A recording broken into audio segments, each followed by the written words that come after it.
kita akan merenungkan kembali kasih Tuhan Yesus yang luar biasa yang diberikan kepada kita semua. Saya mau mengatakan sesuatu kepada saudara, bahwa apapun yang kita alami hari-hari ini dalam pandemi COVID-19 dan krisis ekonomi, kita harus tahu bahwa Tuhan Yesus sangat-sangat mengasihi kita semua. Yang paling penting kita harus mengerti bahwa kasih Tuhan Yesus kepada kita adalah supaya kita diselamatkan.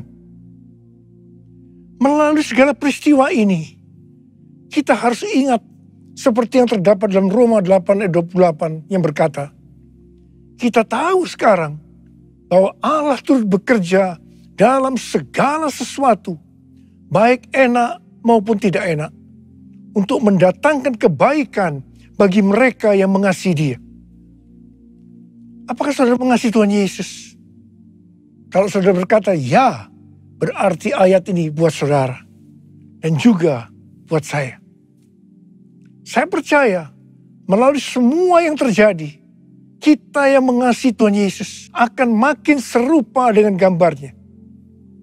Melalui semua yang terjadi juga, mereka yang selama ini tertidur, suam-suam kuku, mati rohani akan dibangunkan kembali. Mereka akan bertobat dan minta ampun kepada Tuhan Yesus. Tuhan Yesus mengingatkan kita agar kita tidak hidup dalam ketakutan, kekhawatiran, kepanikan yang terus-menerus. Karena itu kita harus mengingat firman Tuhan dalam Yesaya 30 ayat 15 bagian B yang berkata, dalam tinggal tenang dan percaya terletak kekuatanmu. Kasih Yesus sungguh indah di dalam hidupku ini, sungguh manis, lebih manis hidup bersama Yesus. Yesus, nama Yesus, pujilah Dia, kasih-Nya kepada saya sampai selama-lamanya. Yesus, nama Yesus, pujilah Dia, kasih-Nya kepada saya sampai selama-lamanya. Oh, kasih-Nya kepada saya sampai selama-lamanya.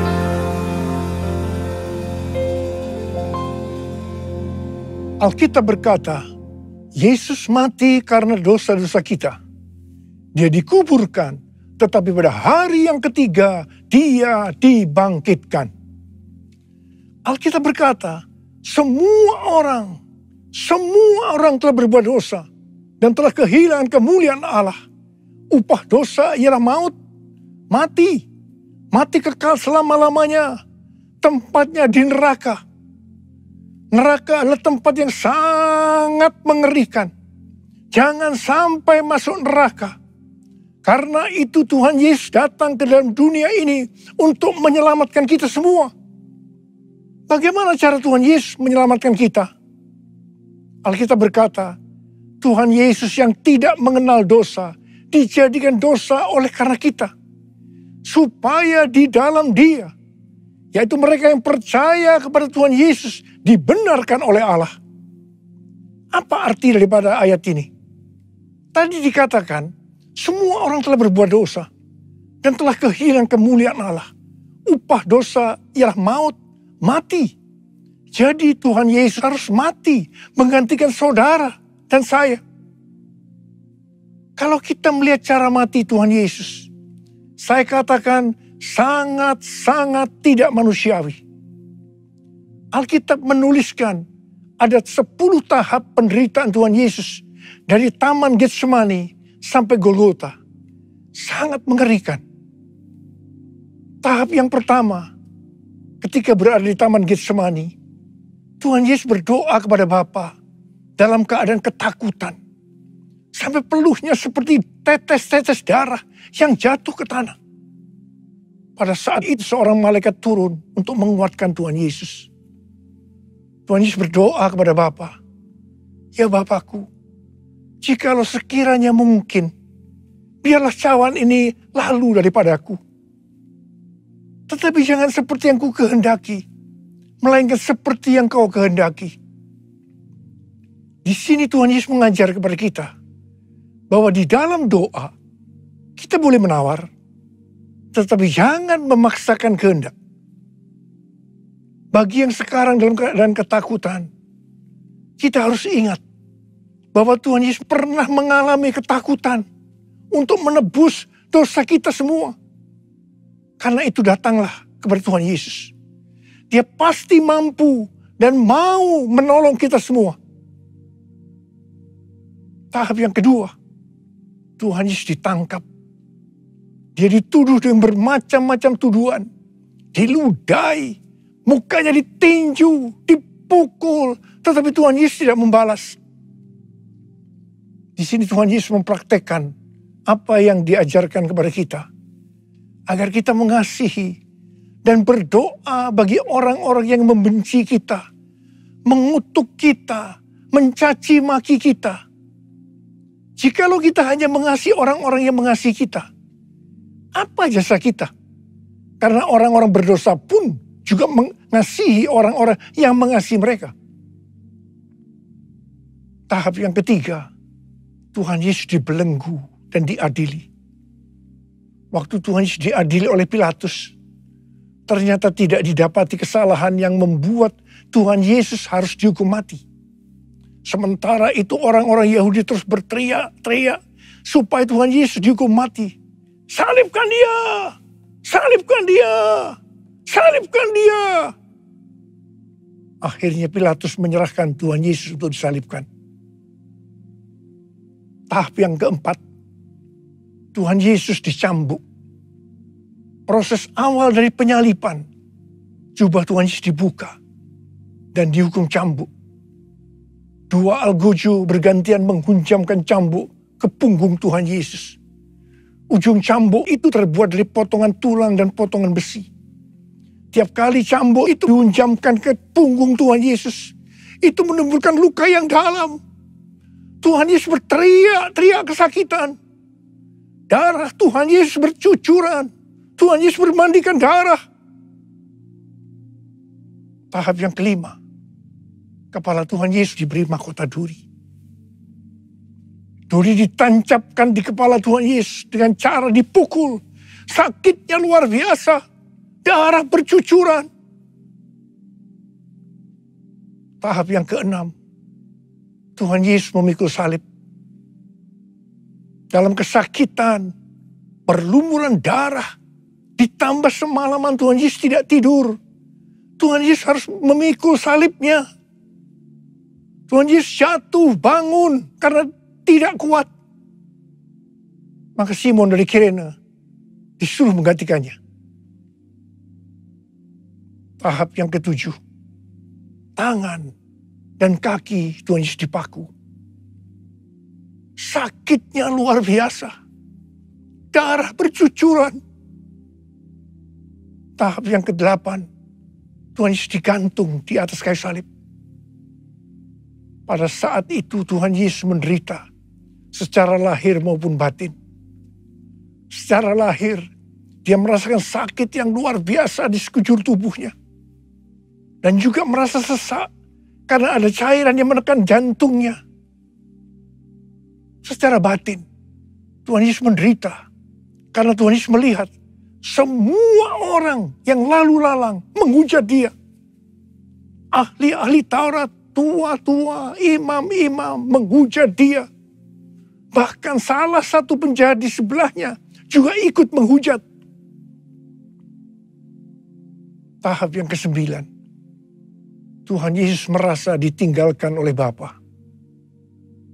Sekitar jam 12 siang sampai jam 3 petang, tiba-tiba langit di sekitar Golgota menjadi gelap. Tuhan Yesus gelisah. Tuhan Yesus gelisah. Dan dia berteriak, Eli, Eli, lama sabachthani. Eli, Eli, lama sabachthani. Allahku, Allahku, Mengapa engkau meninggalkan aku? Tuhan Yesus merasa ditinggalkan oleh Bapa. Orang yang berdosa pada hakikatnya dipisahkan dari Bapa. Jadi untuk menebus dosa orang yang berdosa, maka Tuhan Yesus harus merasakan ditinggalkan oleh Bapa, dipisahkan dari Bapa. Saya percaya ini adalah puncak penderitaan Tuhan Yesus. Penderitaan lainnya tidak ada artinya dibandingkan merasa ditinggalkan oleh Bapa. Bagi saya, kalau saya tidak merasakan hadirat Tuhan, itu adalah hal yang paling berat dalam hidup saya. Karena itu setiap hari saya selalu menjaga langkah-langkah dalam hidup saya, agar saya terus mengalami hadirat Tuhan. Kalau ada dosa, harus cepat diselesaikan, supaya terus merasakan hadirat Tuhan. Saya berharap saudara juga melakukan hal yang seperti itu. Kalau ada di antara saudara yang sudah tidak merasakan hadirat Tuhan, dan saudara menganggap itu biasa, saudara harus bertobat. Tidak ada yang lebih berbahagia daripada kalau kita berada dalam hadirat Tuhan. Sebab Alkitab berkata, di hadapanmu ada sukacita berlimpah-limpah. Artinya di dalam hadirat Tuhan ada sukacita dan kebahagiaan yang berlimpah-limpah. Tahap yang ke-10. Tuhan Yesus berkata, sudah selesai. It is finished.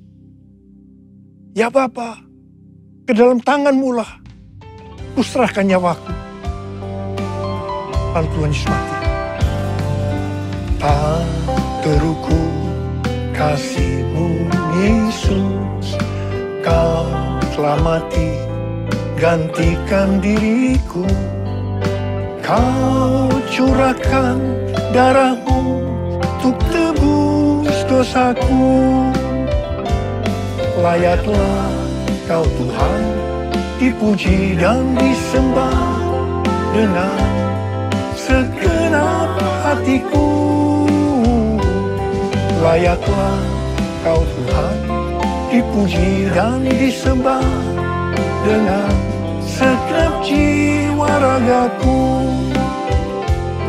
Dengan segenap jiwa ragaku.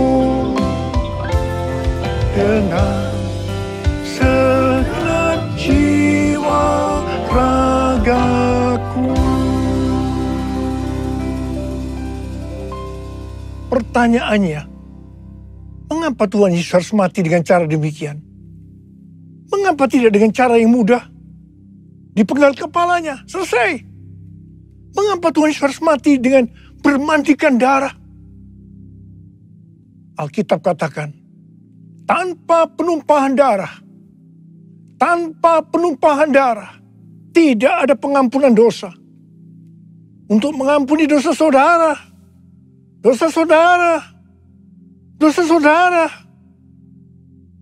dosa saya, Tuhan Yesus harus mati dengan cara demikian. Selain itu, apalagi yang Alkitab katakan dengan cara mati Tuhan Yesus yang seperti itu? Yang pertama, penyakit kitalah yang ditanggungnya. Yang kedua, penderitaan kita yang dipikulnya. Dan oleh bilur-bilurnya kita disembuhkan. Oleh bilur Yesus ku disembuhkan. Oleh bilur Yesus ku disembuhkan. Oleh bilur Yesus ku disembuhkan. Haleluya, amin. Oleh bilur Yesus ku disembuhkan. Oleh bilur Yesus ku disembuhkan. Oleh bilur Yesus ku disembuhkan. Haleluya, amin. Haleluya, amin. Haleluya. Yesus mati karena dosa-dosa kita. dia dikuburkan. Tetapi pada hari yang ketiga, dia dibangkitkan. Haleluya. Tuhan Yesus tidak mati selamanya. Tetapi pada hari yang ketiga, Tuhan Yesus dibangkitkan. Apa yang Alkitab katakan? Kalau sampai Tuhan Yesus tidak bangkit. Yang pertama, sia-sialah pemberitaan firman Tuhan. Saya di sini memberitakan firman Tuhan. Tidak ada artinya. Sia-sia. Tetapi puji Tuhan. Tuhan Yesus hidup. Tuhan Yesus bangkit. Pemberitaan firman Tuhan menjadi tidak sia-sia. Hal yang kedua. Kalau sampai Tuhan Yesus tidak bangkit. Sia-sialah kepercayaan kita. Dan kita akan tetap mati dalam dosa-dosa kita. Demikian juga dengan orang-orang yang mati di dalam Tuhan. Mereka akan tetap binasa. Tetapi puji Tuhan. Tuhan Yesus bangkit. Kita tidak akan mati dalam dosa-dosa kita. Tetapi kita akan bersama-sama dengan Tuhan Yesus selama-lamanya. Haleluya. Dan hal yang ketiga. Kalau sampai Tuhan Yesus tidak bangkit.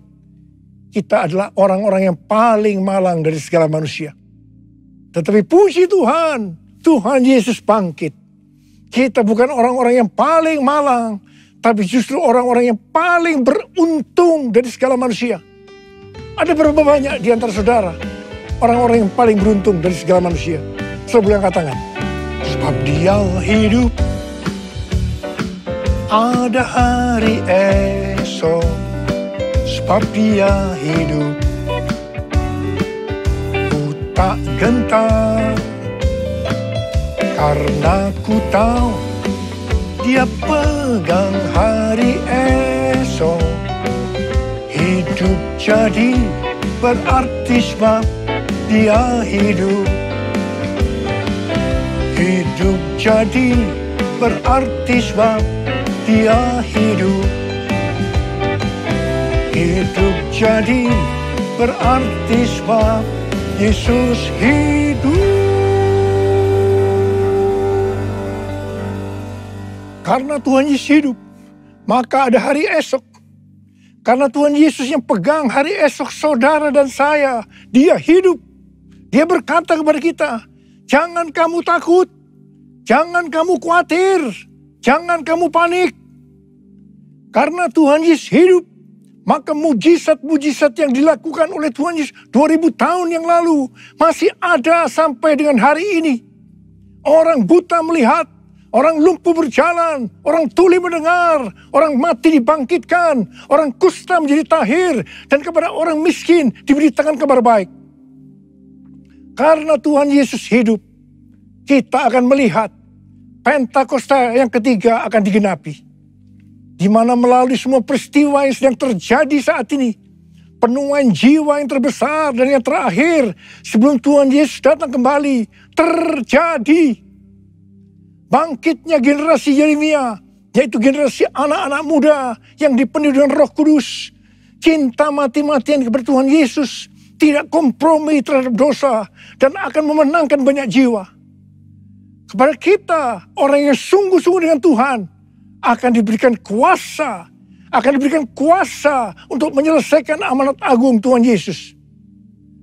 Karena Tuhan Yesus hidup, maka dia mengingatkan kepada kita, sesuai dengan 1 Petrus 2 ayat 9 yang berkata, tetapi kamulah bangsa yang terpilih, imamat yang rajani, bangsa yang kudus, umat kepunyaan Allah sendiri, supaya kamu memberitakan perbuatan-perbuatan yang besar dari Dia, yang telah memanggil kamu keluar dari kegelapan kepada terangnya yang ajaib.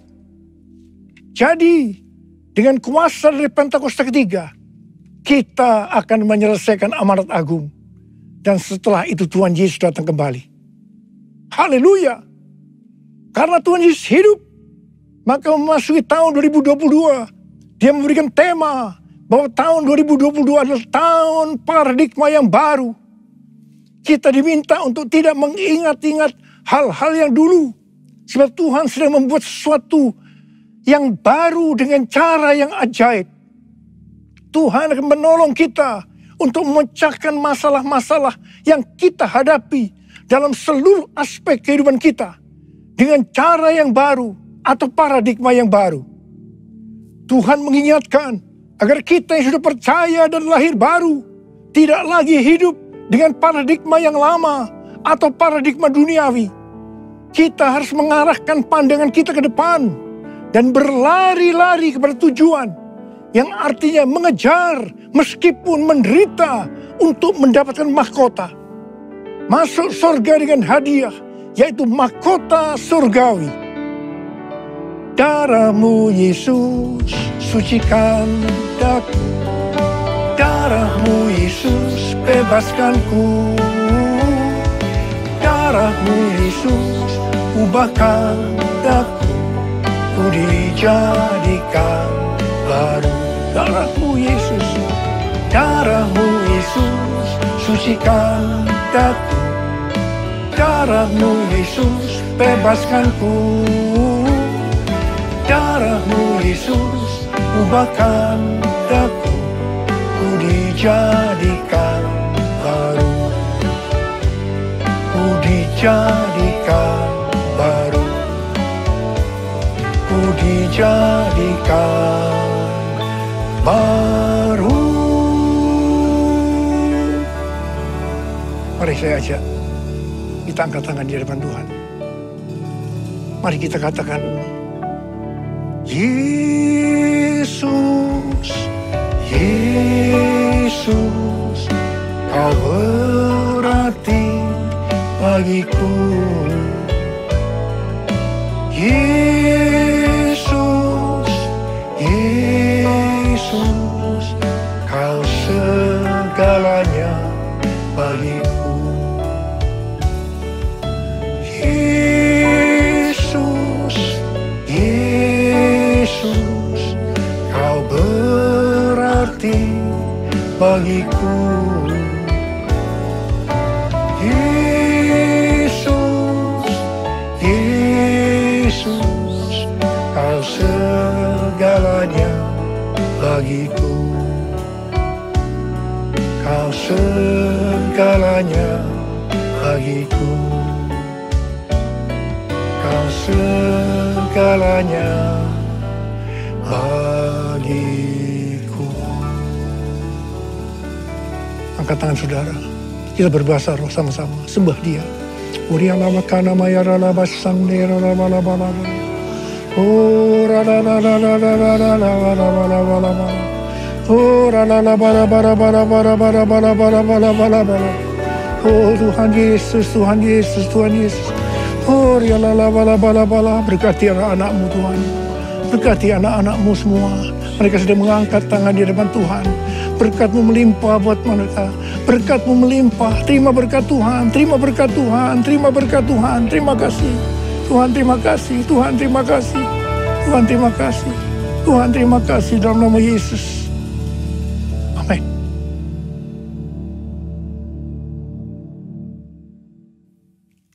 Mari saudara-saudara, kita akan masuk dalam perjamuan kudus. Kita akan mengingat ayat ini. Sebab setiap kali kamu makan roti ini dan minum cawan ini, kamu memberitakan kematian Tuhan sampai Ia datang. Perjamuan kudus adalah perjamuan Tuhan Yesus sendiri. Setiap kali kita masuk dalam perjamuan kudus, Tuhan Yesus selalu berkata, biarlah ini menjadi peringatan akan daku. Peringatan akan daku. Karena itu mari arahkan hati kita kepada kebaikan Tuhan. Kita akan mengingat kebaikan Tuhan. Supaya kita lebih mengasihi Tuhan Yesus. Supaya kita lebih mengasihi satu dengan yang lain. Mari tundukkan kepala. Bapa, siapakah kami sebelum kami mengenal Engkau? Kami semua orang berdosa. Upah dosa adalah maut, mati. Mati kekal selama-lamanya. Tapi Engkau ya Aba, yang tidak berdosa, telah jadikan dosa oleh karena kami. Engkau harus turun dari surga mulia. Mati ganti kami dengan penderitaan yang luar biasa. Sungguh kalau kami pikirkan Bapa, betapa baiknya Engkau itu. Kau jadikan kami sebagai anak-anak-Mu. Engkau tuntun, Engkau bela, Engkau lindungi, Engkau berkati. Engkau sembuhkan kami. Engkau tegur kalau kami salah, ya Aba. Itu Engkau, ya Aba, itu Engkau. Tuhan akan memberkati kita semua melalui perjamuan kudus.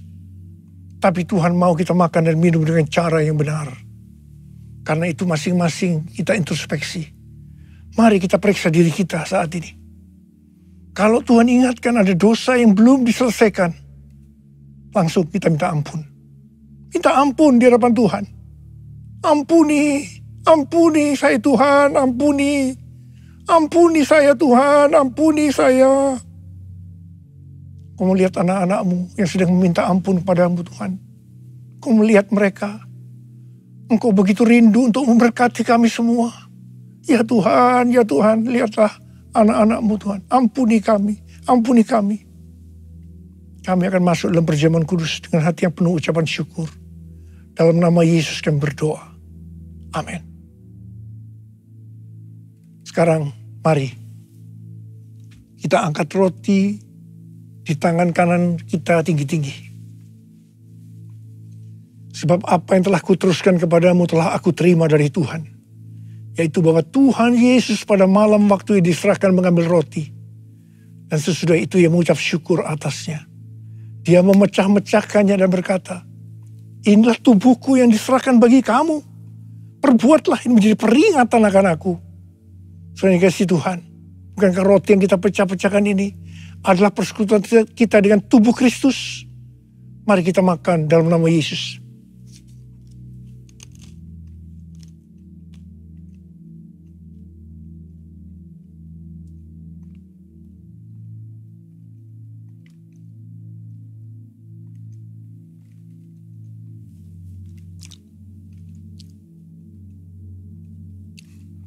Angkat cawan di tangan kita tinggi-tinggi. Demikian juga yang mengambil cawan sesudah makan lalu berkata, cawan ini adalah perjanjian baru yang dimeteraikan oleh darahku. Perbuatlah ini setiap kali kamu meminumnya menjadi peringatan akan aku. Saudara dikasih Tuhan, bukankah cawan pengucapan syukur yang atasnya kita ucapkan syukur adalah persekutuan kita dengan darah Yesus? Mari kita minum dalam nama Yesus.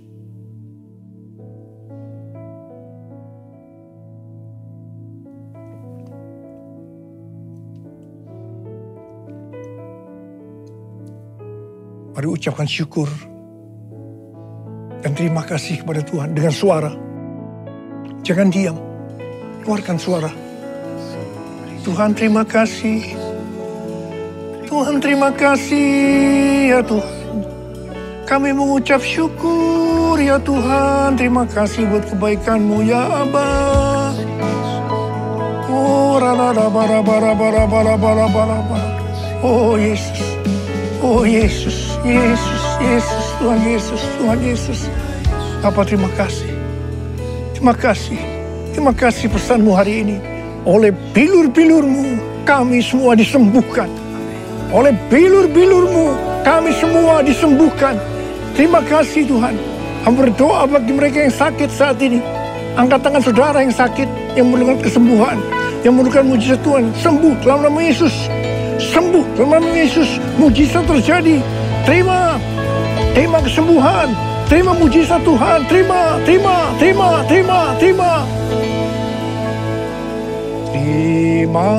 kasih Yesusku, terima kasih Yesusku. Puji syukur hanya bagi Tuhanku. Terima kasih Yesusku. Terima kasih Yesusku, puji syukur hanya bagi Tuhanku. Terima kasih Yesusku, terima kasih Yesusku, puji syukur hanya bagi Tuhanku. Terima kasih Yesusku, terima kasih Yesusku. Puji syukur hanya bagi Tuhanku. Puji syukur hanya bagi Tuhanku. Puji syukur hanya bagi Tuhanku.